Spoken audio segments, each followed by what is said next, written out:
Allahu Akbar, Allahu Akbar, Allahu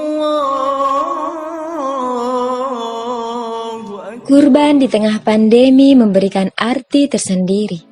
Pandemi membuat banyak orang kehilangan pekerjaan. Menurunnya pendapatan, laju usaha pun berjalan stagnan. Namun, itu semua tak menyurutkan semangat umat Islam untuk terus berkurban. Justru ini menjadi momentum yang tepat untuk memahami kembali keteladanan Nabi Ibrahim yang ikhlas merelakan apa yang dicintainya. Semarak kurban mewarnai setiap sudut kota.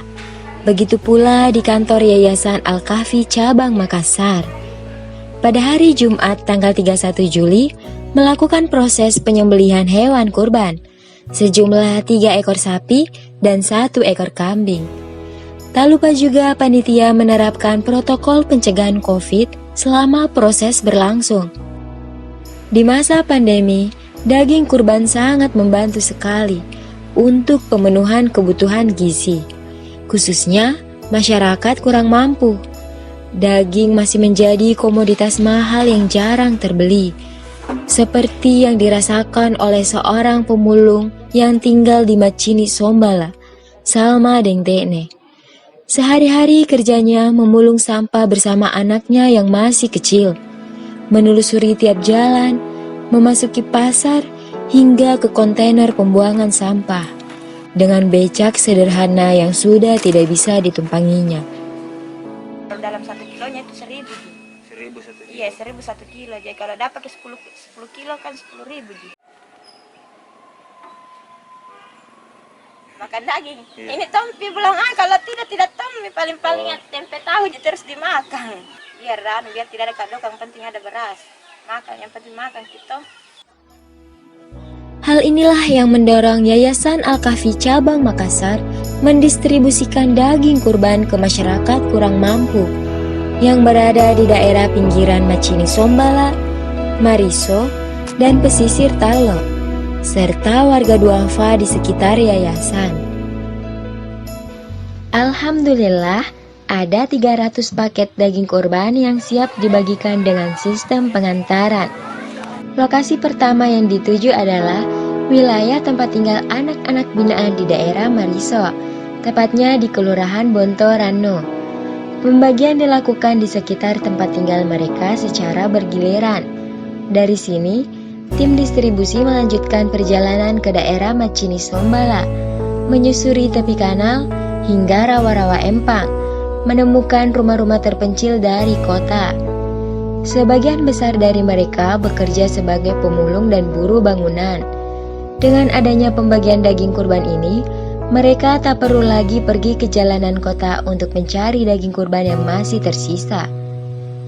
Pesisir Talo menjadi tujuan distribusi yang ketiga, yang merupakan kampung nelayan di bagian utara kota Makassar.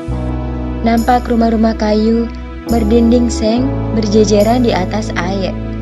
Untuk menuju ke rumah warga, harus melewati jembatan kayu yang sebagian sudah rapuh dan berlubang di sana-sini. Harus berhati-hati melewatinya karena hanya ini akses jalanan yang tersedia. Kedatangan tim distribusi kurban Yayasan Al-Kahfi disambut baik oleh RT dan RW setempat. Mereka ikut mendampingi proses distribusi daging kurban ke rumah para nelayan. Bu Farida, selaku Ketua RW 4 Kelurahan Talo, menyampaikan terima kasih kepada Yayasan Al-Kahfi karena bisa membantu kebutuhan masyarakat yang kurang mampu, khususnya para nelayan. Beliau juga menyampaikan rasa bangga ada anak muda yang mau turun langsung ke lapangan, sehingga tahu warga yang benar-benar layak menerima bantuan. Wah, itu sangat menyentuh ke warga saya karena dapat membantu mengenai kehidupan mereka yang memang betul-betul layak dibantu. Hal ini juga dirasakan oleh salah satu RT di sana, Bapak Andi Zulkifli. Saya pribadi sebagai Ketua RT 4 RW 4 Kelurahan Talo sangat mengapresiasi kegiatan dari teman-teman Yayasan Al-Kahfi, apakah itu dari tim survei, tim distribusi dan lain-lain. karena semuanya bekerja sama dengan baik. Saling koordinasinya juga lancar, kita juga saling memahami yang mana yang skala prioritas, yang mana yang bisa kita kesampingkan dulu. Terus kemudian kami juga berharap Yayasan Alkafi ini makin sukses, makin berkembang dan makin banyak donatur yang bisa ikut berpartisipasi dalam kegiatan ini.